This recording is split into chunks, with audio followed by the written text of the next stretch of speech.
Hola, buenos días. Soy la licenciada Romina Andrea Bundio, licenciada en enfermería, y en este caso les voy a hablar sobre el proceso de atención de enfermería en el paciente con exceso vascular, básicamente con un catéter central de inserción periférica. Para hablar del proceso de atención de enfermería, vamos a recordar de qué se trata, ¿no? Este proceso, que es un método sistemático de identificación y resolución de problemas de salud dirigido a cubrir necesidades del paciente, tanto adulto como pediátrico y neonato, sistema familiar o comunidad. Es una herramienta de trabajo que permite a la enfermería prestar cuidados de forma racional, lógica y sistemática. La aplicación del proceso tiene repercusión tanto sobre la persona, sobre la profesión, como sobre el enfermero o enfermera. Profesionalmente, el proceso de atención de enfermería define el campo del ejercicio profesional y contiene las normas de calidad. El usuario es beneficiado ya que se le garantiza la calidad del cuidado enfermero. Entonces, recordando un poco sobre este proceso de atención de enfermería, sabemos que el proceso cuenta con 5 etapas, ¿sí? En donde la primera etapa es la de valoración, la segunda etapa es la del diagnóstico, la tercera etapa es la de planificación, el plan de cuidados. La cuarta etapa, la implementación, y la quinta etapa es la evaluación. Entonces, ¿cómo vamos a llevar a cabo estas 5 etapas?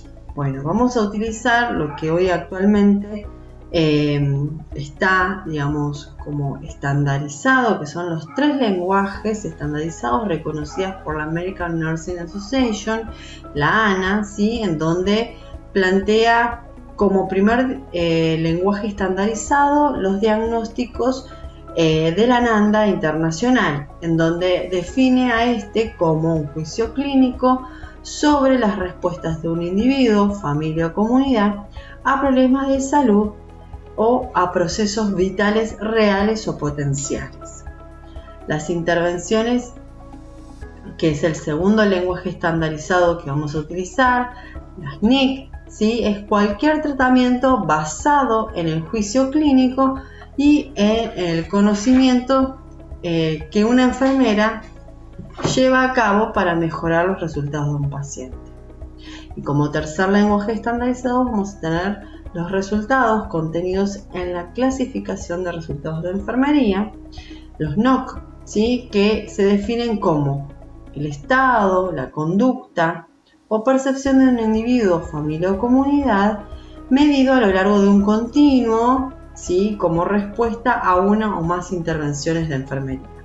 Estos son los 3 lenguajes estandarizados que hoy cuentan, que hoy cuenta la enfermería para poder brindar sus cuidados en función al proceso de atención de enfermería.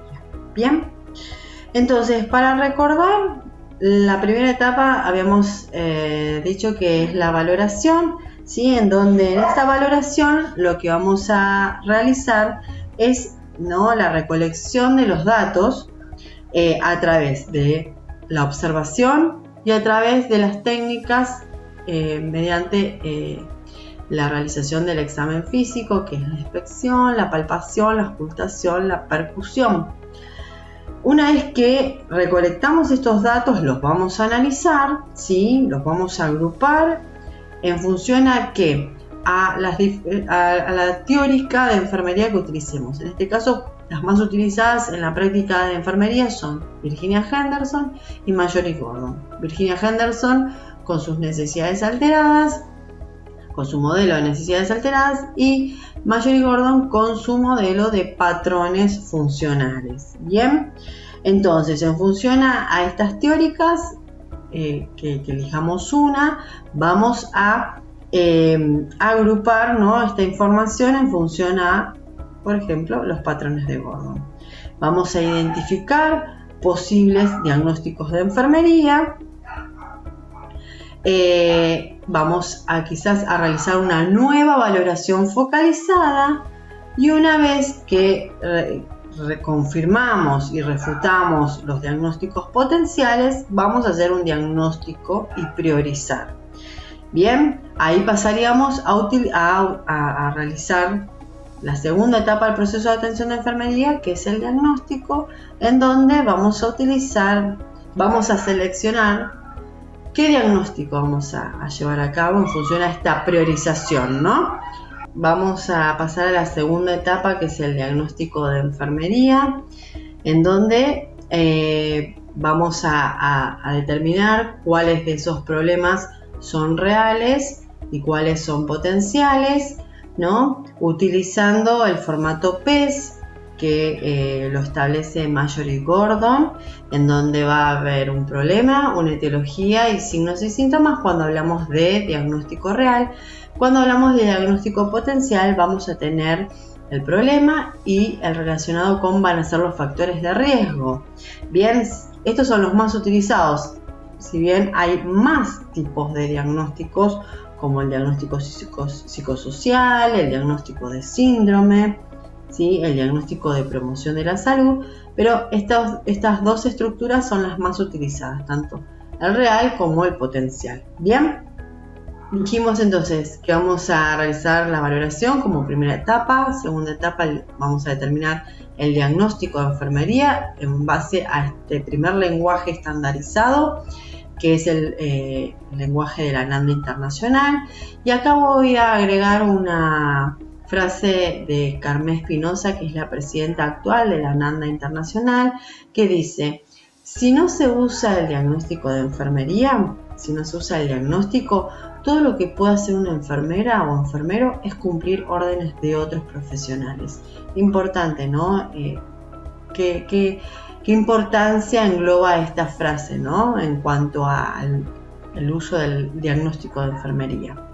Después, a continuación de la determinación del diagnóstico, nosotros lo que vamos a hacer es identificar los resultados.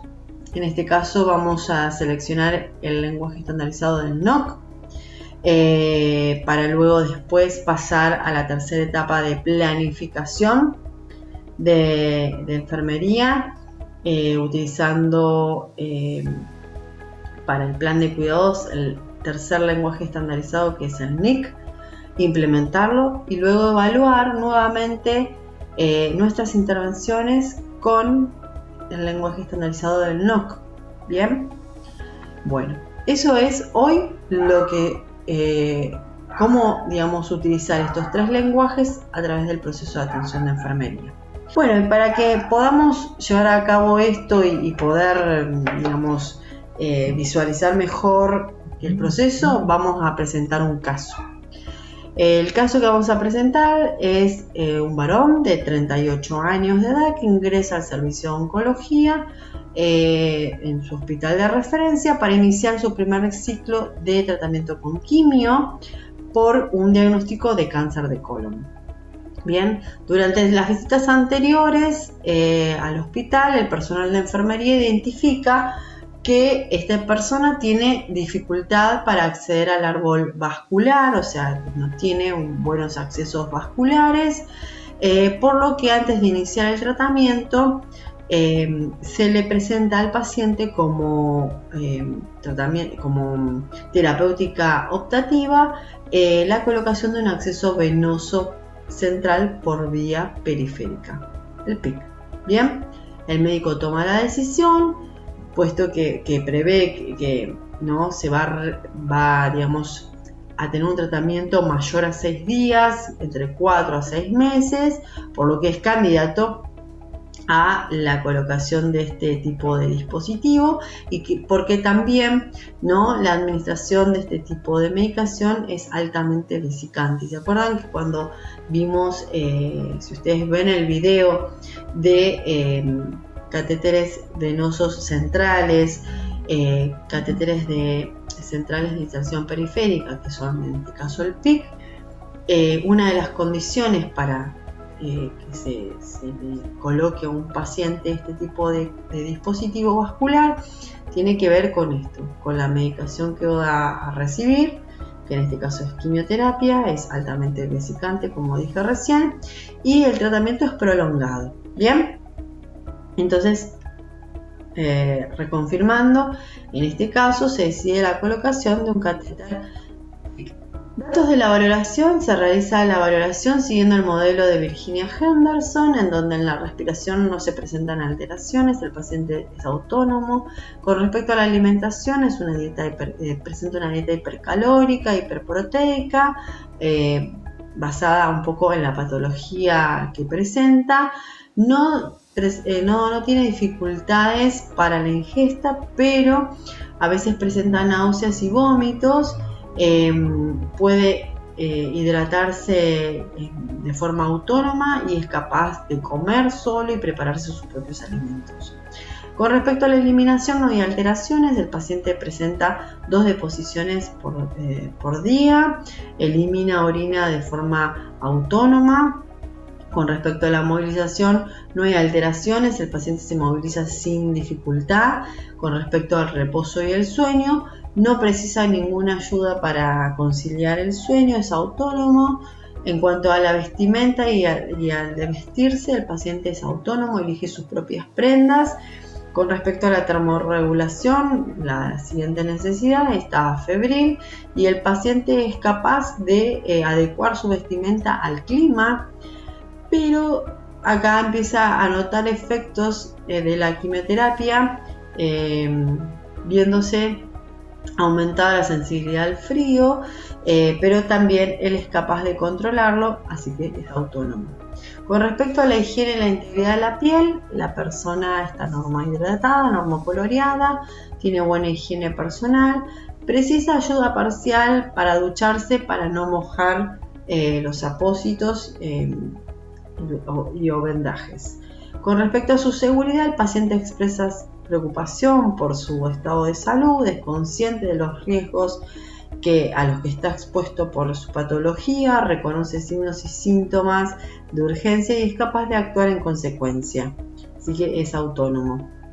Con respecto a su comunicación, el paciente no presenta ninguna dificultad, tanto en la comunicación verbal como no verbal. Es autónomo. En valores y creencias no se conocen, pero el paciente es capaz de afrontar la situación de salud y hablar de su propia enfermedad. Tiene una amplia red de apoyo familiar. En cuanto al trabajo y la realización de hoy su situación laboral está afectada por su enfermedad.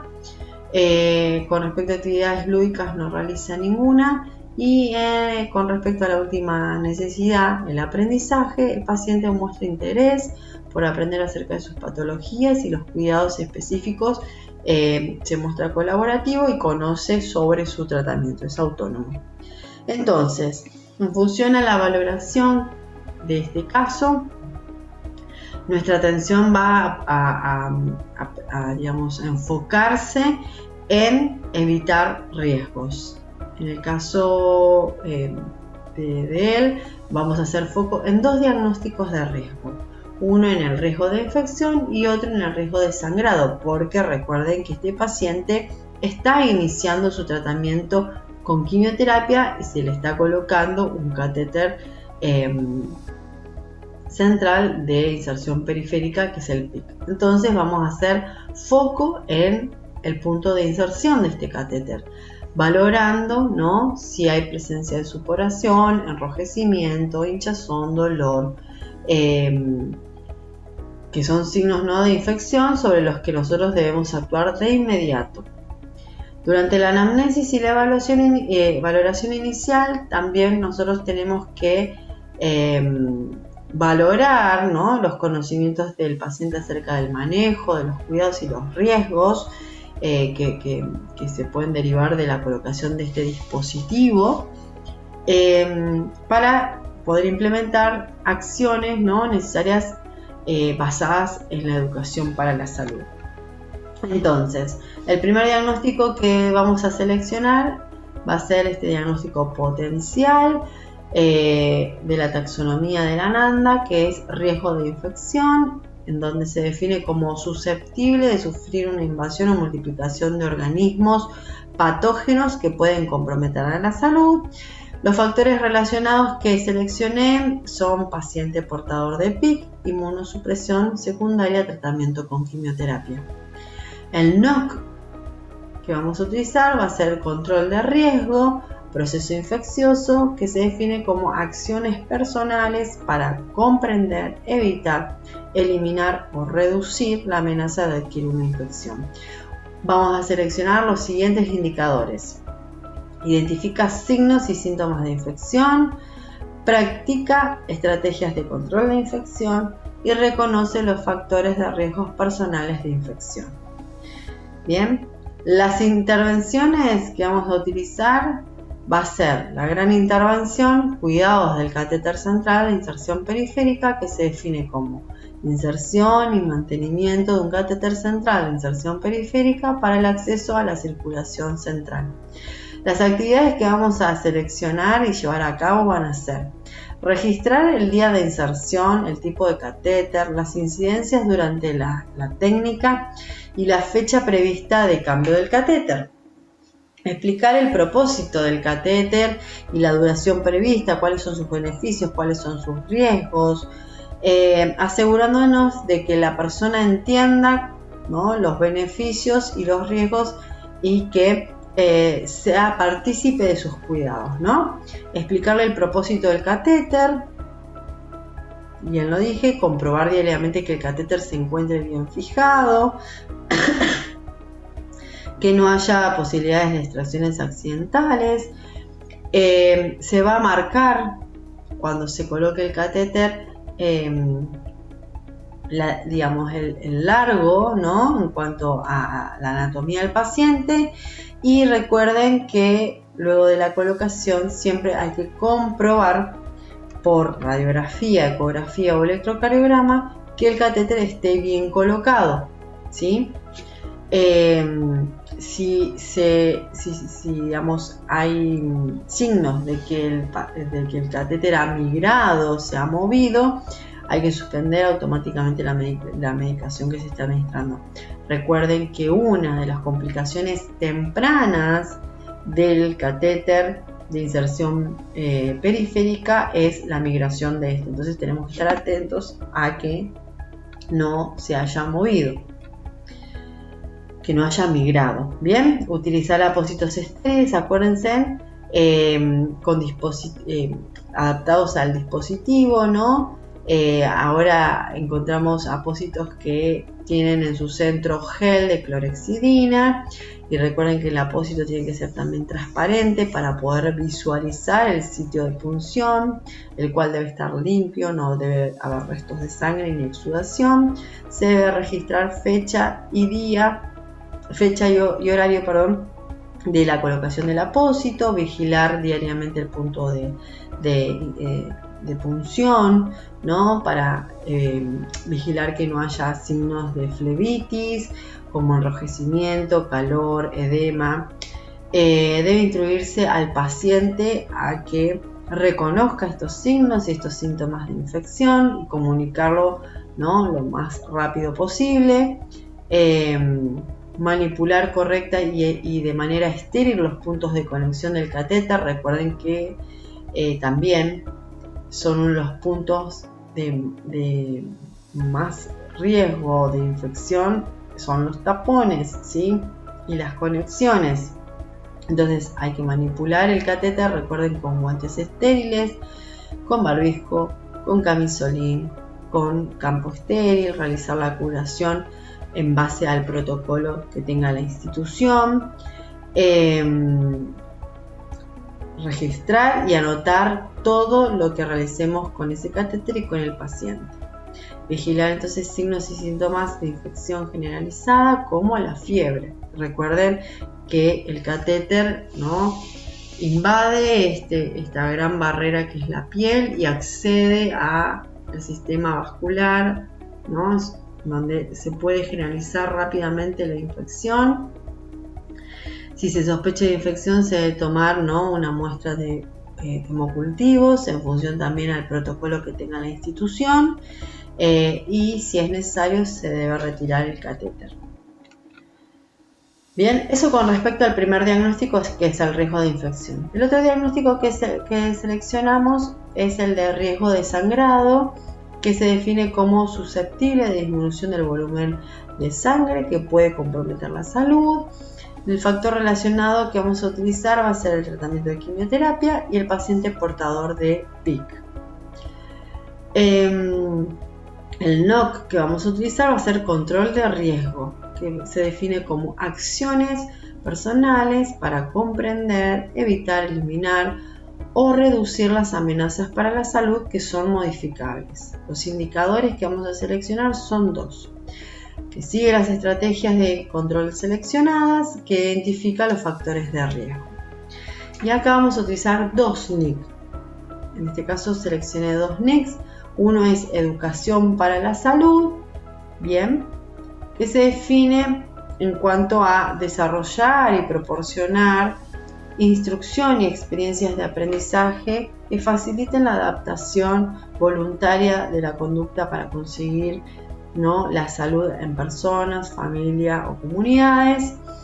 Y la otra intervención es la de vigilancia, que se define como la recopilación, interpretación y síntesis objetiva y continuada de los datos del paciente para la toma de decisiones clínicas. Las actividades que vamos a llevar a cabo sobre esta intervención vigilancia es determinar la presencia de elementos de alerta del paciente para una respuesta inmediata e instruir al paciente en su reconocimiento, básicamente en que el paciente reconozca los signos y síntomas de una hemorragia, sangrado profuso que no cesa, piel sudorosa y fría, cambios en los signos vitales y en el estado de conciencia. Realizar los controles seriados de laboratorio para ver que no haya una modificación severa del volumen plasmático. Realizar una valoración continuada para identificar cambios en su justamente estado hemodinámico. Bien, bueno, este es un modelo del proceso de atención de enfermería en función al caso presentado, en donde hicimos foco en dos diagnósticos potenciales: el riesgo de infección y el riesgo de sangrado, con todo su desarrollo en función a estas tres taxonomías que son el lenguaje NANDA, el lenguaje NOC y el lenguaje NIC. Para concluir esta presentación les comparto otra frase de Carmen Espinosa que habla sobre: llegará el día en que nos demos cuenta que la enfermería como profesión y como disciplina no es importante porque pueda hacer lo mismo que otros profesionales, sino justamente porque puede hacer cosas distintas. Bueno, los invito a que sigamos profundizando en la utilización del proceso de atención de enfermería como herramienta metodológica de la práctica nuestra, y la utilización de los lenguajes estandarizados. Muchas gracias por su atención. Nos vemos próximamente.